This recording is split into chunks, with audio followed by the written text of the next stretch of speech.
Welcome guys once again. आज हम 2016 में आई मूवी द एक्सेप्शन को एक्सप्लेन करने जा रहे हैं, जो कि एक वॉर टाइम मूवी है और इसके लीड रोल में है जैक कॉटनी।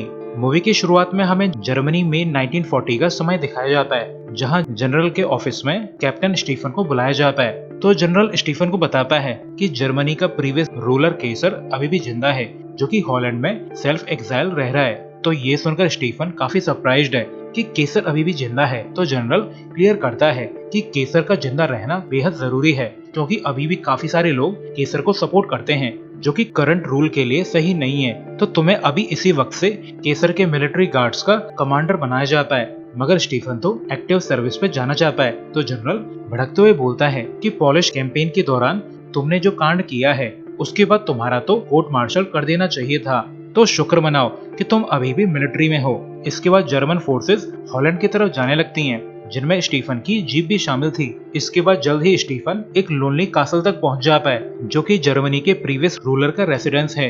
कासल में इंटर करने से पहले स्टीफन को एक लड़की नजर आती है, जिसे देखकर स्टीफन के मन में लड्डू फूटने लगते हैं। इस लड़की का नाम माइकी है, जो कि एक मेड है। इसके बाद स्टीफन को केसर का एड कर्नल आइजलमैन रिसीव करता है, जो स्टीफन को कासल के रूल्स बताने लगता है। वहीं दूसरी तरफ एक ओल्ड मैन लकड़ियां काट रहा था। तो एक लेडी यहाँ आकर ओल्ड मैन को बताती है कि जर्मनी ने तुम्हारे प्रोटेक्शन के लिए आर्मी भेजी है। यहाँ पे हमें पता चलता है कि ये आदमी ही फॉर्मर रूलर केसर है, जिसे उसकी वाइफ रिपोर्ट करने आई है।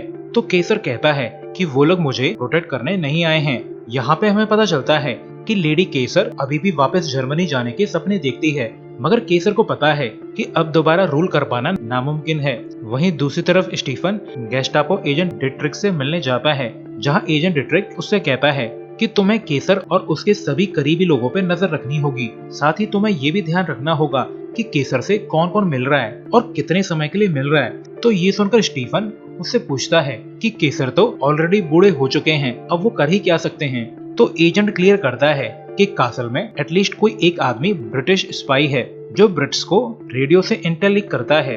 पॉसिबली वो लोग केसर को किडनैप या असैसिनेट करना चाहते हैं, और हम ऐसा होने नहीं देंगे, क्योंकि केसर सिंबॉलिकली अभी भी काफी इम्पोर्टेंट है।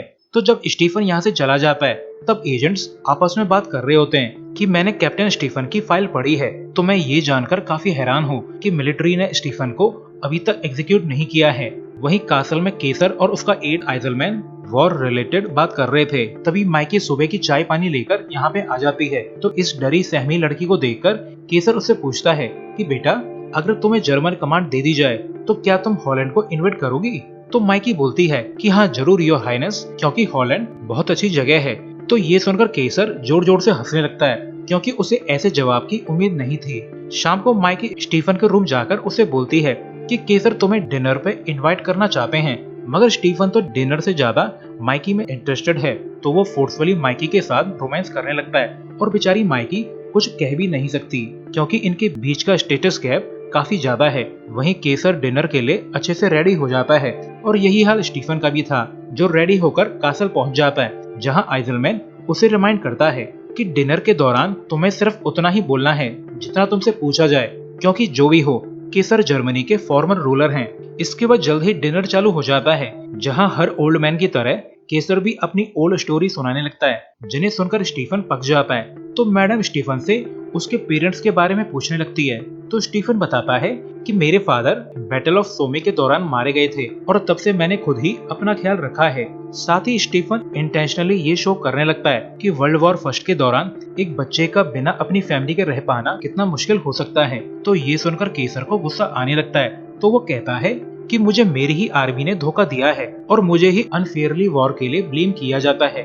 और ऐसा कहकर केसर यहाँ से निकल जाते हैं। तो ये देखकर स्टीफन काफी घबरा जाता है, क्योंकि उसने इंटेंशनली या अनइंटेंशनली केसर को शर्मिंदा कर दिया है। तो वो मैडम से माफी मांगने लगता है। इसके बाद जब स्टीफन अपने रूम पहुंचता है, तो माइकी पहले से यहाँ पे मौजूद थी, जिसने आज फर्स्ट टाइम रोमांस एंजॉय किया था। तो अब उसे फिर से रोमांस करना है।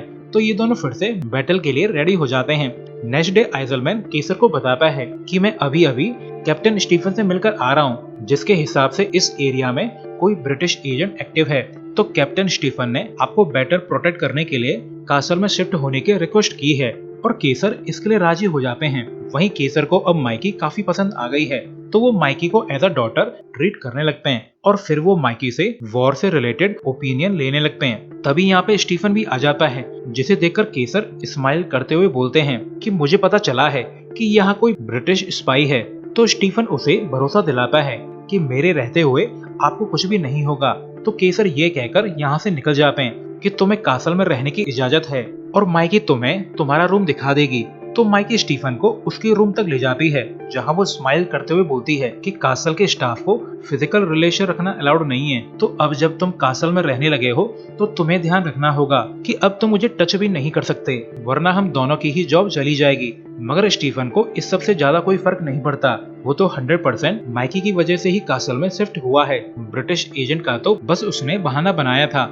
इसके बाद माइकी रेडी होकर टाउन के लिए निकल जाती है, जिसे जाते हुए स्टीफन और एजेंट डिटेक्टिव भी देख लेते हैं। तो स्टीफन उसे फॉलो करने की कोशिश करता है, मगर रास्ते में केसर उसे बात करने के लिए बुला लेते हैं। वहीं माइकी टाउन जाकर एक प्रीस्ट से मिलती है, जो कि माइकी का हैंडलर है।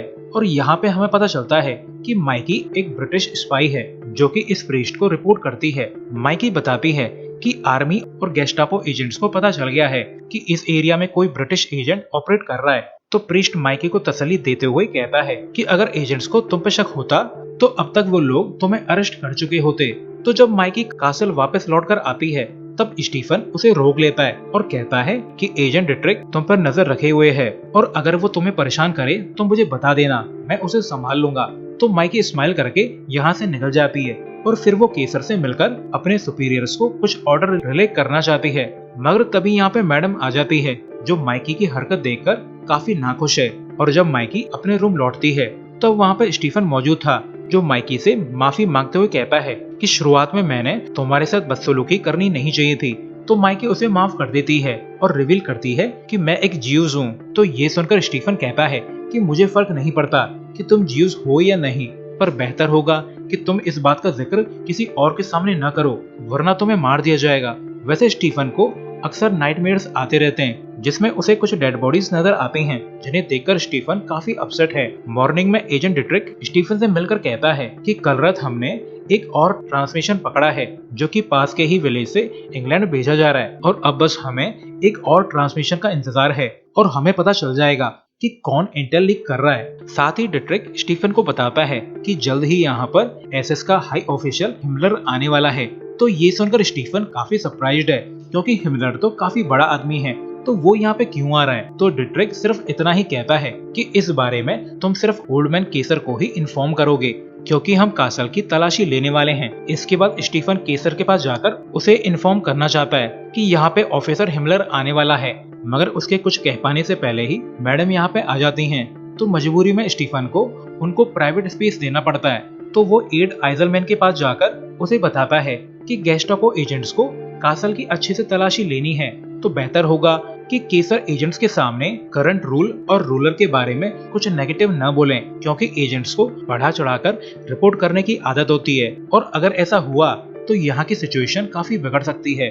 इसके बाद मैडम स्टीफन से मिलकर कहती है कि हम सबको पता है कि ऑफिसर हिमलर हिटलर का राइट हैंड मैन है, यानी उसका यहाँ आना सिर्फ यही शो करता है कि हिटलर किसी फॉर्म में केसर की मोनार्की को रिस्टोर करना चाहते हैं। तो प्लीज हो सके तो हिमलर के सामने केसर की कुछ तारीफ कर देना। तो ये सुनकर स्टीफन स्माइल करने लगता है कि मैडम तो अभी भी जर्मनी में मोनार्की रिस्टोर करने के सपने देख रही है, जो कि पॉसिबल नहीं है। इसके बाद जल्द ही यहाँ पर गेस्टापो एजेंट्स और पुलिस वाले आ जाते हैं, जो कासल को थॉरोली सर्च करने वाले हैं। तो स्टीफन डिट्रिक को इन्फॉर्म करता है कि आज मैडम को किसी का टेलीग्राम आया था, जिसने मैडम को हिमलर की विजिट की न्यूज लीक कर दी है, यानी बर्लिन में अभी भी कोई केसर का सपोर्टर मौजूद है। इसके बाद एजेंट्स और आर्मी पर्सनल्स कासल को सर्च करने लगते हैं। तो ये देखकर केसर पूरी तरह से भड़क जाता है, मगर जब वो माइकी को देखता है तो वो स्माइल करके माइकी से कहता है कि मुझे पता चला है कि आजकल तुम कैप्टन स्टीफन के कांटेक्ट में आ रही हो। तो ये सुनकर माइकी शर्मा जाती है। वहीं अब तक स्टीफन को माइकी पे शक होने लगा है, क्योंकि सर्च के तुरंत बाद वो फिर से टाउन गई थी, जहाँ पे माइकी प्रीस्ट से कहती है कि एसएस का हेड हिमलर यहाँ पे आने वाला है, तो अगर मुझे ऑर्डर मिले तो मैं उसे मार सकती हूँ। तो प्रीस्ट कहता है कि मैं जानता हूँ कि तुम्हारे साथ गलत हुआ है, मगर तुम्हें पर्सनल रिवेंज लेने के लिए हम ऑर्डर नहीं देंगे। तो माइकी भड़कते हुए बोलती है कि एसएस ने मेरे फादर को मार दिया और तो और उन्होंने मेरे हस्बैंड को भी मार दिया है।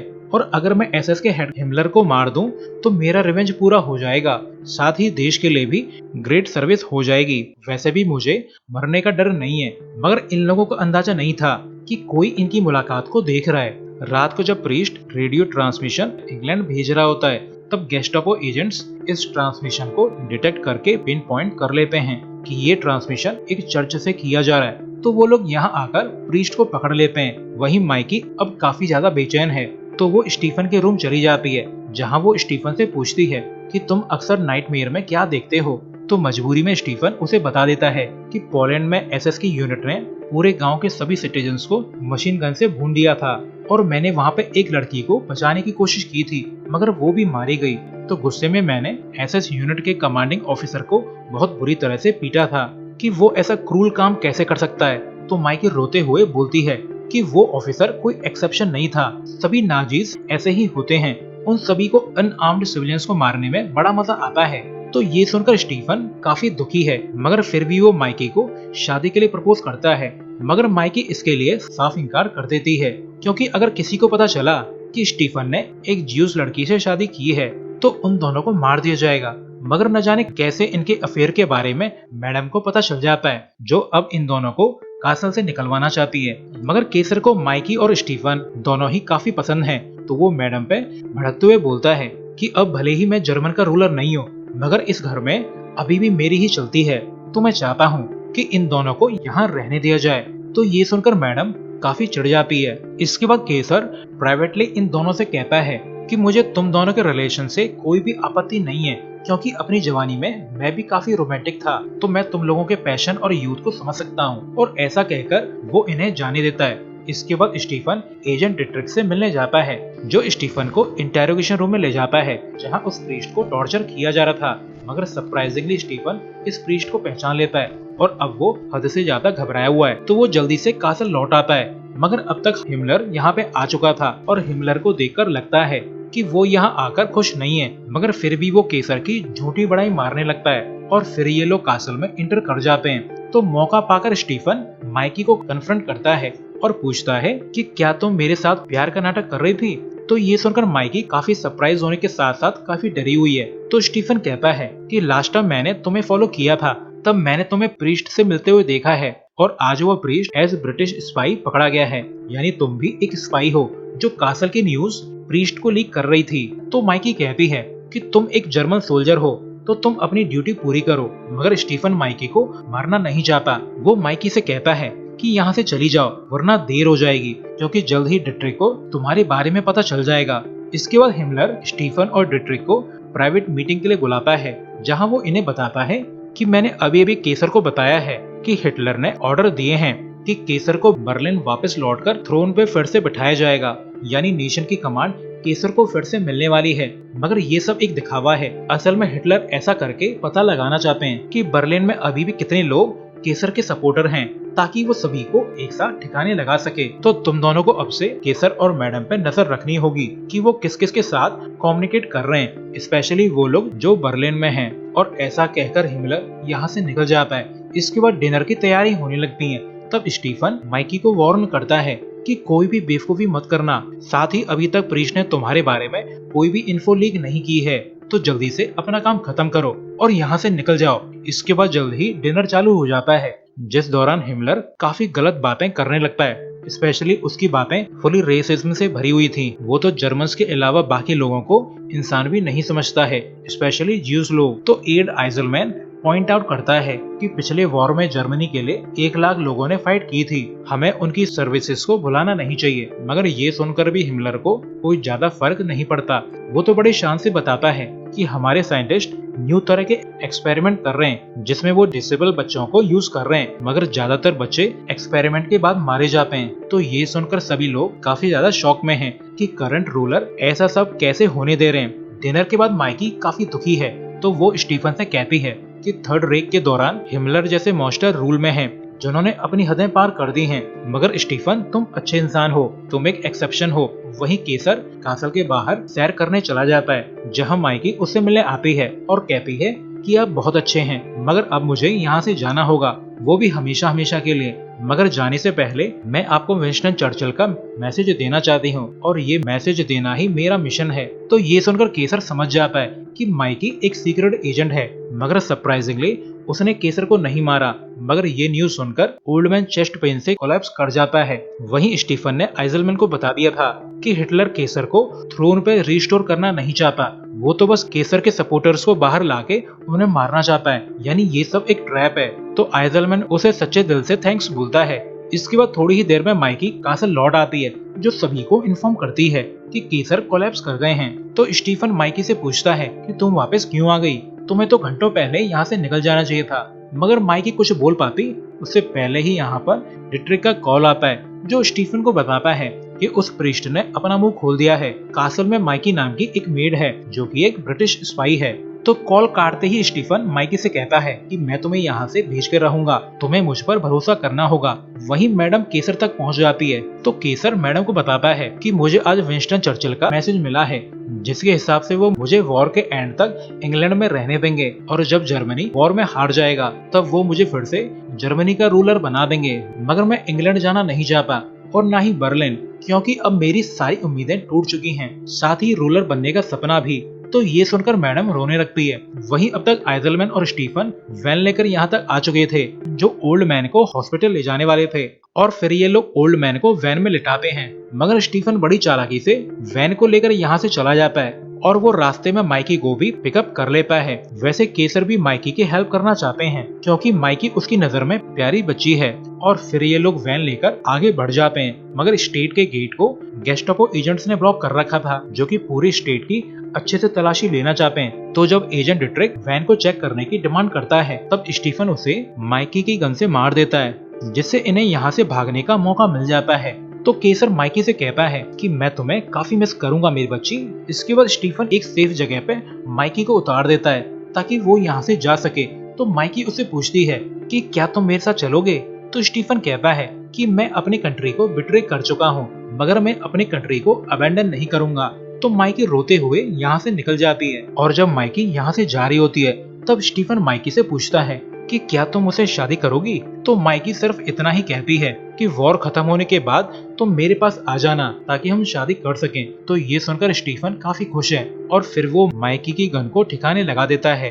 तो केसर उससे पूछता है कि क्या माइकी चली गई, यानी ओल्ड मैन तो बस सोने का नाटक कर रहा था। और फिर स्टीफन वैन को लेकर यहाँ से निकल जाता है। इसके बाद सीन चेंज होता है, जहाँ स्टीफन को उसके ऑफिस में एक पार्सल आता है जिसमें एक बुक थी और इस बुक पे एक एड्रेस लिखा हुआ है। तो ये राइटिंग देखकर स्टीफन समझ जाता है कि माइकी सेफली लंदन पहुंच चुकी है और अब वो स्टीफन का वेट कर रही है। तो ये देखकर स्टीफन पे से दुनिया भर का बोझ हल्का हो जाता है। तो वो जल्दी से केसर को कॉल करके इन्फॉर्म करता है कि माइकी सेफली पहुंच गई है। वहीं माइकी अब मेड से प्रमोट होकर ब्यूटीफुल मैडम बन चुकी हैं और तो और माइकी प्रेग्नेंट भी है, यानी वो अपनी प्यार की निशानी को ऑलरेडी कैरी कर रही है। और इसी तरह ये war time love story and हो जाती है, जहाँ एटलीस्ट एंडिंग इतनी बुरी भी नहीं थी। सो अभी के लिए good bye, thanks for watching.